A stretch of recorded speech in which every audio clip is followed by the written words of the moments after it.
All right. We're back for another episode of the Sideline podcast. You notice we're running a little slim today. Mark is on vacation and he wasn't able to jump in, so we weren't able to hop in. A lot of grandkids there. So it's just Scott and I today. We're going to talk a little World Cup, a little League Baseball, and do some trivia. So, Scott, kick it off. What are your thoughts as we go into bracket play with the World Cup? Any upsets you thought? Any teams you're disappointed in, surprised by? Well, my team that I thought was going to win it is gone. It's gone. I thought that was the Netherlands.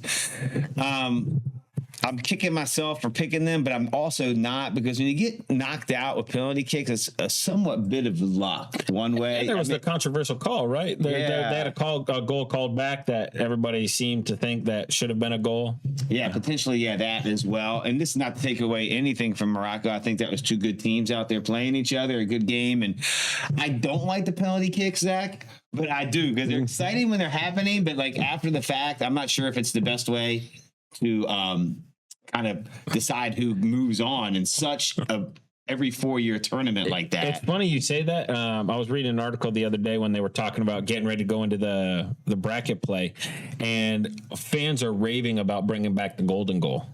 The concern is that the heat that they're dealing with, they're doing all these hydration breaks, that some of those games could go on for quite some time.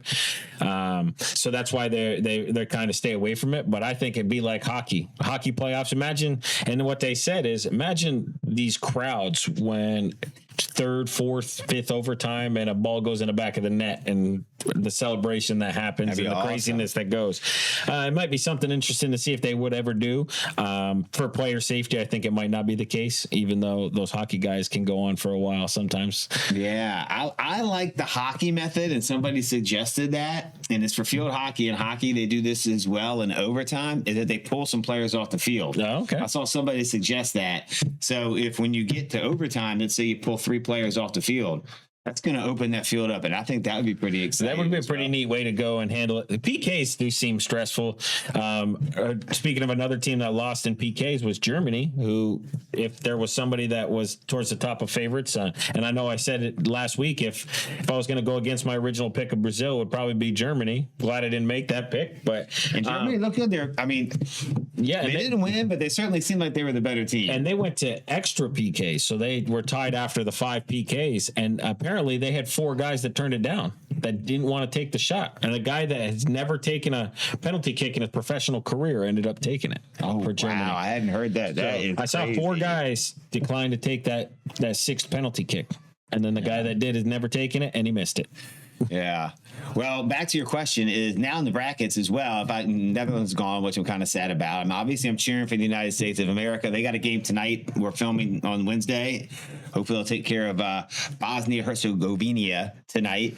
And then if things go as planned, they'll play Belgium in a few days. But I think the team right now is head and shoulders above everybody's France. Yeah, France has looked pretty good. Mbappé is... he's dangerous. And man, I know we get the privilege of watching Messi play, and we're not taking anything from Messi being the greatest in my mind, but Mbappé just finds a way to put the ball in the back of the net. He's a strong guy. The goal he scored last night, down in the box and cutting across, and then getting a shot off that doesn't even have a chance of being touched. They do look tough, and I think they could have even won by more than 3-0 last night. I think they missed a couple opportunities in the first half. They missed several. Yeah, that game could have easily been 4, 5, 6-0. And they're the favorites for a reason. And the other teams that are close, the Spains and those teams, they haven't looked as dominant. Spain, England, Brazil, and I'm hoping Brazil can keep going, because that was my pick. But France and Argentina, I feel like, have been the 2 teams that have really stood out and dominating. So interested to see where those teams end up, and if they end up playing in a semifinal or final down the road. Yeah. Did you see? I'm gonna bring this up just because. All right. Again, I've said this already on the shows. I'm not a soccer aficionado. I'm enjoying the World Cup, and in the France game in the first half, some cat almost had the reverse bicycle kick. That would have been amazing. Yeah, that's what I wanted to see. I saw a highlight again of it this morning. They said it could have been the goal of the World Cup, and maybe several World Cups, but that was pretty impressive. We don't get an opportunity to see that very much. Yeah. Speaking of the World Cup, like I said, we've talked about it. I've actually watched more than I anticipated watching. I think it's become like you said, enjoyable to see. And I think that the time frame that the games happen, we're not waking up at 2-3 o'clock in the morning to have to watch games. It's definitely at a time when there's not a whole lot else going on besides Major League Baseball. So I've tuned in more than I expected, and I've been pleasantly surprised with the gameplay. Now, there are some things that bug the crap out of me with soccer. The hydration breaks that we're taking, and then everybody rolling around like a fish out of water if they get sneezed on, drives me bananas. But there has been quite a bit of good stuff going on that I've enjoyed watching. So it's been much more fun to watch than I originally anticipated. So I'll take that one, guys. It has been pretty good. Yeah, I saw one thing about the hydration breaks. It doesn't bother me so much, honestly. I mean, but I saw that people were complaining that it was a United States thing, these hydration breaks, and that myth was busted quickly when the FIFA, however you pronounce it, came out. No, that was FIFA who did that because they were concerned about the heat in the middle of July or late June and July here. So people who like to bash on the United States, it was not the United States who did the hydration breaks, it was FIFA. I have even seen some managers complain a little bit about it, just because of the momentum. Yeah, the momentum killer when they take them and they might have it building. I know they find the right time for that break, but still, if the ball goes out of play and they decide to take a hydration break and you've been putting 2, 3, 4 shot attempts on, you're really pushing them. It's a kind of a time for them to regroup. So I know some of the managers have been complaining about it. I know it's again, at the end of the day, these players are getting paid a boatload of money. We've got the goal is to keep them safe. You're not trying to run them ragged.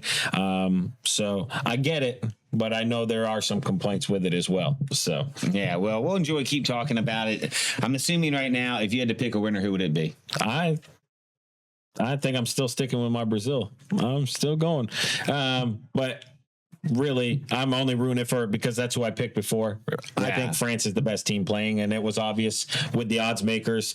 They just look head and shoulders above everybody else. So, but it would be nice to see, if it wasn't for my pick or France, it's nice to see like a Mexico. They got their first win for quite some time in a knockout stage. They've got some home games. They're a host country. U.S., obviously, we're pulling for the U.S. being here. And their chances seem a little better as it goes on. Some of these powerhouses that they've got to run into. Obviously, they're going to meet Argentina at some point and France at some point. If they want to take each game. Yeah, you know what I mean? You got to go game by game, but I think their path is going to be pretty tough after this. Even Bosnia will be tough, but if they get past Bosnia, I think it gets a little more difficult. Yeah, exactly. So, all right, my sleeper team, and then we'll move on from the World Cup, is watch out for Colombia. I think they're looking good. They can make a little run. I like the way they look against Portugal. They definitely outplayed them in that tie. They did, for sure. We talked about that off air. Portugal hasn't looked good, and I know a lot of people will say Cristiano Ronaldo is a big factor there, but yeah, they haven't looked like the dominant force that we expect them to be because of him. So, right. You know what? Before we get on to another topic, I got a trivia question. All right, let's hear. It sits right in here a little bit. In the World Cup. So, what did you make up today? What did I make up today? I got a trivia question for you. Okay. Before I do this trivia question, if you think the trivia question was good, give us a follow. If you didn't like the trivia question, give it a like. And if there's something wrong with it and you thought it was just a stupid trivia question, give us a comment about that. Okay. Who are the 3 most famous players based on social media following in the World Cup? Well, Messi's got to be there. Messi's number 2. Yep. He has over 540 million Instagram followers. It's kind of like the Sideline podcast followers. Yeah, we're close. We're closing in on him. I'm gonna say Mbappe's on there. Mbappé is not on there. Ooh. He is somebody that is number 4, I believe they said. Okay, number 4. Then Cristiano Ronaldo. Number 1. Yeah, he's got to be number 1. Number 1. Over 600 million Instagram followers. Oh, right. So I got 2 of the I'm looking for number 3. And it's between is it going to be Holland? No, it's from your team. You want to win. Oh, what's the guy's name right now? I'm blanking on it.